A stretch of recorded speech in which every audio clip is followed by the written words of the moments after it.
আমাদের একটা বিরাট সুযোগ এসছে ভারতীয় আধিপত্যবাদের বিরুদ্ধে জয়লাভ করবার জন্য।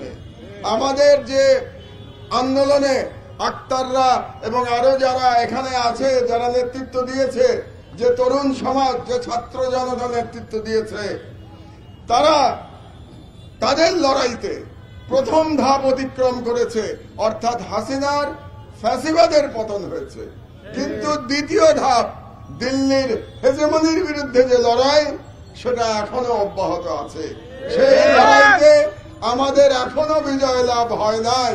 কারণ আপনারা জানেন, বাংলাদেশের পতিত ফ্যাসিবাদের যারা দোসর ছিল, সেই করাপ্ট দুর্নীতিবাজ খুনি মন্ত্রীরা সব ভারতে গিয়ে আশ্রয় নিয়েছে, তাদের প্রভুর দেশে আশ্রয় নিয়েছে এবং সেখান থেকে তাদের ষড়যন্ত্র চালিয়ে যাচ্ছে।